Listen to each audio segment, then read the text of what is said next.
আসসালামু আলাইকুম, welcome back to my channel. আজ একটা সুস্বাদু রেসিপি নিয়ে হাজির হয়ে গেলাম আপনাদের মাঝে। ছোট বড় সবারই খুব পছন্দ, আর যখন বাসায় আসে অতিথি তখন যাতে ঝটপট রান্না করে ফেলতে পারি চিকেন রোস্ট, এমন একটা রেসিপি আপনাদের মাঝে শেয়ার করব। তাহলে চলুন দেখে নেই পুরোটা রেসিপি। প্রথমে একটা পাত্রে আমি হাফ কাপ পরিমাণ রান্নার তেল দিয়ে দিলাম। দিয়ে দিচ্ছি 1 থেকে 1.5 কাপ পরিমাণ পেঁয়াজ কুচি। আজকে আমি 16টা চিকেন পিস দিয়ে চিকেন রোস্ট রান্না করব। কিভাবে ঝটপট আমরা কোনো রকম ঝামেলা ছাড়া রান্না করতে পারি সেই প্রসেসটা করে দেখাবো। পেঁয়াজগুলো ব্রাউন কালার হয়ে গেলে দিয়ে দিচ্ছি 3 টেবিল চামচ পরিমাণ রসুন পেস্ট, আদা পেস্ট 3 টেবিল চামচ পরিমাণ। মশলার পরিমাণটা নিজের উপর ডিপেন্ড করবে আপনি কতটুকু পরিমাণ মশলা দিতে চাচ্ছেন। কাঁচামরিচ আমি মাঝখান থেকে ফেলে দিয়ে দিলাম 5-6টি। কাঁচামরিচের ঝালটাই কিন্তু রোস্টে বেশি ভালো লাগে। এলাচ দিয়ে দিলাম 5-6টি, তেজপাতা 2টি, দারুচিনি 3-4টি ফালি, আস্ত দিলাম গরম মশলা। আর এখন দিব আমি কিশমিশ বাটা 8-10টি কিশমিশ, এর চেয়ে বেশি নেওয়া যাবে। আর 8-10টি কাজু বাদাম, কাঠবাদামও দিয়ে দিয়েছি 4-5টি। এগুলো সম্পূর্ণটা নিজের ইচ্ছে, তারপরও দিলে রোস্টের টেস্টটা অনেক বেশি মজার হয়। এই পর্যায়ে দিয়ে দিচ্ছি আমি একটা রেডি মিক্স মশলা। এটা রোস্টের মশলা, আপনারা চাইলে যে কোনো ব্র্যান্ডেড নিতে পারেন। আমি এখানে 1 প্যাকেট ইউজ করলাম, যেহেতু গরম মশলা দিয়েছি আর রেডি মিক্স মশলাতে কিন্তু গরম মশলার পরিমাণটা থাকে, সেই অনুপাতে গরম মশলা দিতে হবে। লবণ দিয়ে দিচ্ছি স্বাদ মতো। মশলাটা বেশ ভালো করে কষানোর পর এর মধ্যে দিয়ে দিব টক দই। টক দইটাকে বেশ ভালো করে ফিটিয়ে নিয়েছি। 1 কাপ পরিমাণ টক দই দিয়ে দিলাম। টক দই দেওয়ার পর আবারও একটু কষিয়ে নেব। এর মধ্যেই দিয়ে দিব চিকেন পিসগুলো।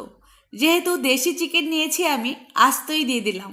অনেকেরই ধারণা থাকে পেঁয়াজের পেস্ট মানে পেঁয়াজ বাটা দিলে বেশি মজার হয়। আসলেই ঠিক না, রান্নার কাছে সব কিছু। আগুনের তাপে সব কিছুই পেস্ট হয়ে যায়, তাই না?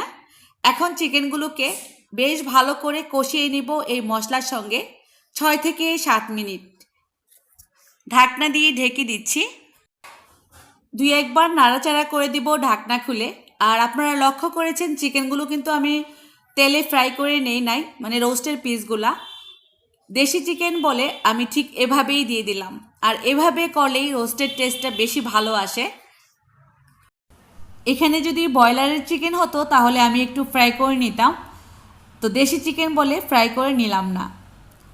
2-3 মিনিট পরপর ঢাকনাটা খুলে খুলে আমি প্রায় 6 থেকে 7 মিনিটের মতো কষিয়ে নিলাম।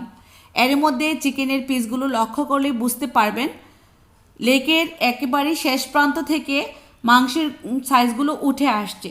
এ পর্যায়ে বেশ ভালো করে মাংসটা কষানো হয়ে গিয়েছে বুঝে নিতে হবে। এখন দিয়ে দিচ্ছি আমি 2 টেবিল চামচ পরিমাণ টমেটো কেচাপ। টমেটো কেচাপ চাইলে আপনারা এর চেয়ে বেশি কমও দিতে পারেন। আবারও একটু মিলিয়ে নিলাম 1 মিনিটের মতো। এখন এর মধ্যে 1 কাপ পরিমাণ দিয়ে দিচ্ছি পানি, আর দিয়ে দিচ্ছি একটা মগ দিয়ে 1 মগ পরিমাণ দুধ। দুধটা বেশি কম দেওয়া যাবে, পানি না দিলেও চলবে, তবে আমি একটু পানি দিলাম ঝোল ঝোল রাখবো বলে। কারণ আমার বাসার আমার বেবিরা ঝোলটা খেতেই পছন্দ করে চিকেন রোস্টের, সেজন্য আমি 1 কাপ পরিমাণ পানি দিয়ে নিলাম। আবারও ঢাকনা দিয়ে রান্না করব 5 থেকে 6 মিনিট।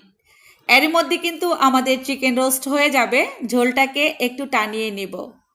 এভাবে একটু আলতো আলতো করে নাড়াচাড়া করে দিব, এতে করে চিকেন রোস্টগুলো কিন্তু খুব সুন্দর থাকবে। আস্তে আস্তে অলমোস্ট হয়ে গিয়েছে আমাদের চিকেন রোস্ট।